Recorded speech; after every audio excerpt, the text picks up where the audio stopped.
Good morning. Behind me stands representatives from the Austin Police Association Board of Directors. My name is Wayne Vincent. I'm the president of the Austin Police Association, which proudly represents close to 1,700 of Austin's finest. I want to thank all of you for being here today while we address what should be a very grave concern to the community and to the men and women who serve the Austin Police Department. Today we stand before you demanding that the city conduct a thorough and independent investigation into the intentional illegal leaking of classified information in an ongoing inquiry into a shooting. Like you, we want to know what, where, how, when, and why. We want sworn affidavits.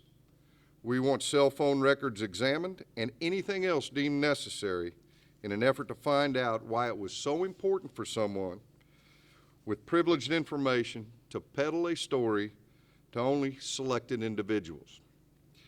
If those in charge determined that this information should be disseminated, why not have a press conference and invite all media so that they can get the information all at one time like we're doing here today?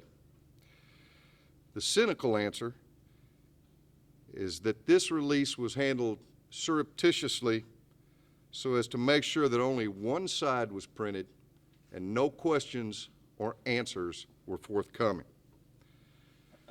At the heart of this deliberate leak was information that was critical to a real, live investigation in which one of our officers stands accused of taking a life. That confidential information is extremely sensitive because it's the same information that will be gleaned in a criminal inquiry that's only in its infancy.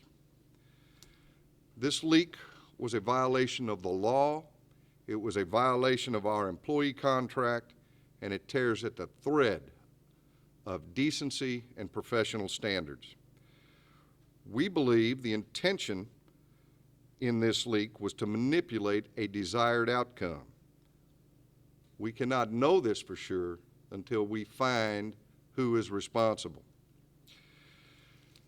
As the city of Austin continues to grow and we struggle with issues of a metropolitan area, the challenges to our men and women who carry the badge are extraordinary. Still, there is no doubt that our law enforcement professionals are second to none as far as their dedication and compassion to the citizens of Austin. Any city our size will suffer occasions in which violent encounters between the police and a citizen end tragically. Unfortunately, Austin is no exception. We are all too familiar with the discord and the confusion that tears our community apart when these things happen. And yet here we stand in the shadow of another event such as this. But we ask that we don't let the pain of this event blur the reality that our officers make thousands upon thousands of contacts in the most stressful situations. And the percentage of those contacts that end badly are much smaller than cities our size. Now, we agree that one is too many. But that said, to leap to the conclusion that there's some systematic problem with our officers, in our opinion, is an overreach. With that said, we accept the fact that Detective Kleinert, who is in the center of this latest event, has the responsibility to cooperate fully with the investigation as we pursue the challenge of determining what happened. The police department, on the other hand, has an obligation too. The department has a responsibility to conduct a fair, competent, and unbiased investigation. Last Thursday, while Detective Kleinert was fulfilling his obligation, someone made it impossible for the department to fulfill its obligation. From media reports last Friday, it is now clear Those close to the investigation have divulged selective information to reporters concerning statements made by Detective Kleinert in a confidential internal affairs interview. This criminal act of releasing information not only serves to give the public a distorted and incomplete view of what happened, it also jeopardizes future facets of all the investigations that are sure to follow. Now, it's no secret that we as advocates and representatives for this detective are outraged by this calculated and deliberate leak. It tears at the very fundamental rights that this detective has. But the fair question to ask is, okay, the officer's rights may have been violated, but how does that affect everyone else? It again jeopardizes a criminal inquiry that has just begun. It serves to poison a potential jury pool locally, and someone has made it more difficult to take this thing to a grand jury. As a result, the Austin Police Association, on behalf of her members, formally requests that the city manager appoint an outside entity or individual to thoroughly investigate this vicious misuse of confidential information. We further request that whoever is given this task also be given the authority to investigate this with the same powers that our internal affairs investigators have, and that cooperation with this investigation be made a condition of employment. We further request that the Austin Police Association have a seat at the table when determining who will conduct this investigation. Within the structure of every negative event, and I refer to this leak, one can always find and unearth an opportunity. We believe there is an opportunity here.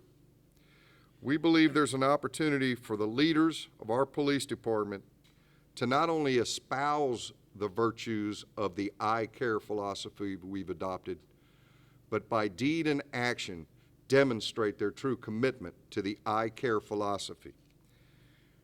Every cadet who graduates from the Austin Police Academy has had the I care philosophy ingrained in their very being. In fact, you can hear them recite what that means when they graduate. The I stands for integrity. The C stands for courage. The A stands for accountable. The R stands for respect. And the E stands for ethical. With the appointment of an independent investigation, and by cooperating with this investigation, our leaders can restore the I, integrity of this investigation. They can demonstrate the C, courage, to follow this trail wherever it may lead. They can find who needs to be A, accountable, so that the department will demonstrate R, respect for the rights of, yes, even their own employees, so that we will again have E, ethical treatment for everyone. In closing, the citizens of this great city have an undeniable right to expect the truth, and that's what everyone wants here.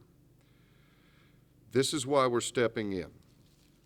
The brave men and women that sacrifice and that we honor, they have to believe that this is more than just a media manipulation.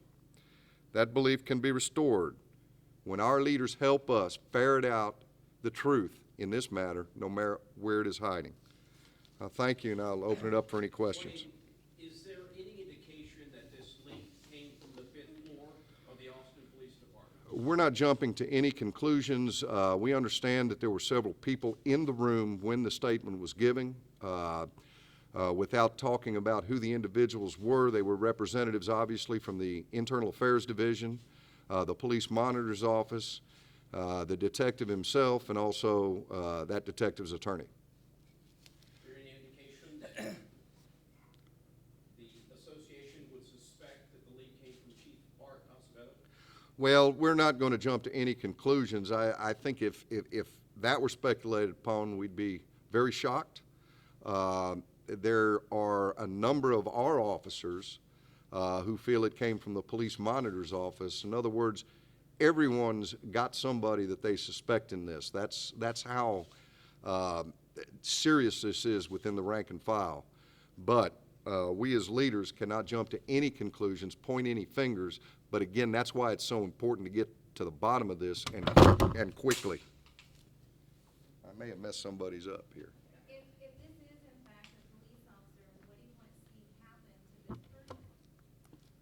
Well, if it is a police officer, just like any one of our officers or our members for that matter, they're going to have to answer to it. If it is a police officer, they will have an opportunity to say why they did it or whether they were instructed to do it. We just don't know. Is the guarantee right protecting the officer a state law criminal offense, or is this a policy? The guarantee is state law through the courts, but you could argue that's been circumvented because the internal affairs compelled statement is supposed to be kept secret. Hard to do that when it makes front page headlines. So would it be a criminal act to leak that under this guarantee? Yes, we've got attorneys researching this, and I think they've targeted, I'm not going to get any specifics, but I think they've targeted at least 2 crimes that have possibly been committed, allegedly. Sure. I don't think you can get too specific. Can you talk about what kind of punishment range goes with those possible crimes? Is it as losing a job, or is it a punishment, suspension? Well, I mean, it's too early to speculate as to who it was and what would happen at this point. If someone there's a difference between someone making a mistake and maybe talking out of school or deliberately leaking it. There's just too many variables that we don't know to be even to speculate what the consequences would be. We're just here in the first step trying to discover who it was. And just one more thing for me is, are you going to look outside just the 7 people supposedly that were in that meeting? Are you going to look department-wide and outside of the department? Oh, I believe that's probably where that will wind up. You have 7 people inside. Who did they talk to? Who did they brief, for instance? Who had access to that information once that information was released in that room? Do you want each and every person that was in that room to be questioned? I think that's where you start. I mean, in any investigation, you're going to start with the first people who had access to this information. Yes. Talk to us a little bit about balancing the privacy here with the public's right to know. Well, the public has a right to know, but they have a right to know all of the information, not just in context reported to one reporter selectively. And I understand the frustration with the community and the media that we can't give all of the answers and the full picture at once, but to release little bits at a time. And when you may find out that's not accurate until the whole picture is put together, does the community no service? So, yes, there needs to be a balance. But again, the balance would be this is information we're going to release. We're going to release it to all of the media, not just selectively to 1 or 2 reporters and selectively facts. That smacks of manipulation. It does appear that this has and can divide the ranks within the association and with the police department. Has this affected morale, Wayne? I can tell you I've received more communication in various forms from our members on this than I have in 5 years. They are completely now at a lack of trust with the internal affairs process, and that is why it is so critical to get that trust back. And we want the city to take this as seriously as we do. Well, give us an idea about that. What happens when the police officers do not trust the internal affairs process? Well, a number of things. When your morale decreases and you don't trust the process that scrutinizes you, you are going to be less proactive out there. You're going to be afraid to do your job and walk on eggshells, and God forbid, you're not going to do those things to protect yourself because you know that the system that will judge you later is unfair. It is dangerous for an officer not to be able to trust those who will scrutinize their actions. Can you look at cell phone records to see which members of the department have been in contact with that reporter over the week since the shooting happened? That's kind of the heart of what we're asking here for. Police officers that are just accused of minor incidents, such as rudeness, have had their cell phone records demanded by Internal Affairs, their financial statements. And a lot of these intrusive things that are asked for aren't even related to the investigation. So we've had complaints about fishing expeditions. All we're asking for is those individuals, regardless of rank and position, submit themselves to the same kind of scrutiny and intrusive investigation, if need be, that our working officers have to endure every time they're complained upon. Wayne, would you consider filing a lawsuit against the reporter that would compel that journalist to come forward and offer you information as to where the leak could have come from? If you're asking if there's any action that we're contemplating against the reporter, no.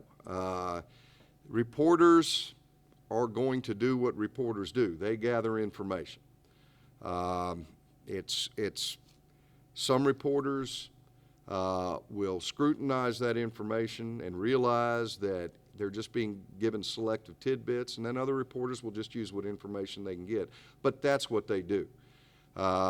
We don't want to go after the individual who took the stuff. We want to go after the supplier. Wayne, how does this change things going forward for other investigations?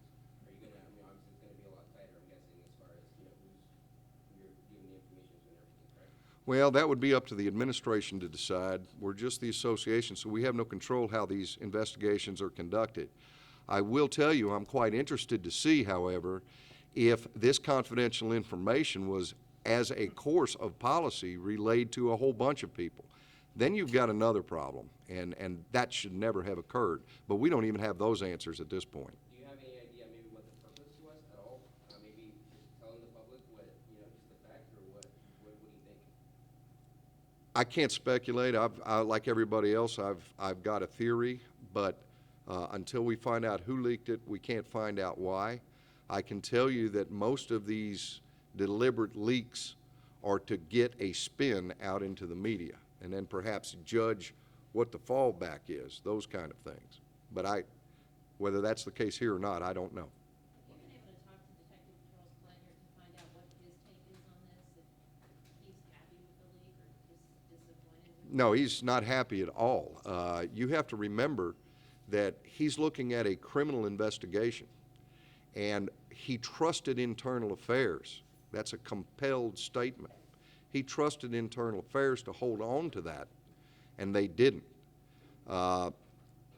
We're concerned with this investigation moving forward, how much more is going to be leaked, and how badly is that going to compound the criminal investigation. We're after the truth here, not just blurbs of information and someone trying to manipulate what the public thinks at this point.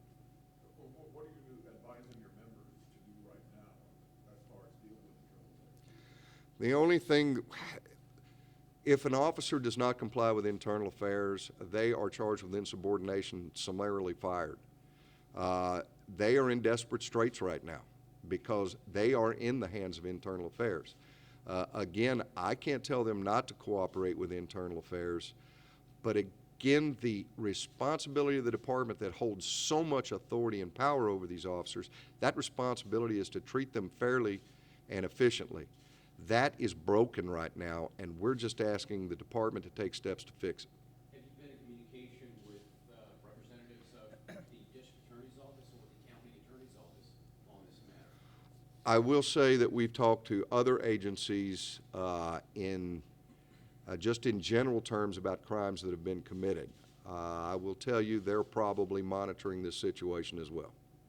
And do you recommend anyone when you say an outside agency? Is there any thought that comes to mind as to which agency or who? Not at this point. We'd like someone from the outside, perhaps an attorney that is trusted by the city side, trusted by us. We don't want a smoke and mirrors investigation where a couple people are called in and they throw up their hands. We have heard anecdotal information from the city that they don't want, they're reluctant to do an investigation because it's, these leaks are so difficult to find the culprit.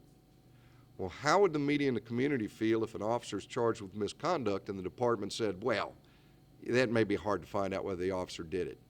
It's impossible to find out who did it if you don't investigate, and that's where we're at today. There's donuts. Thank you all very much.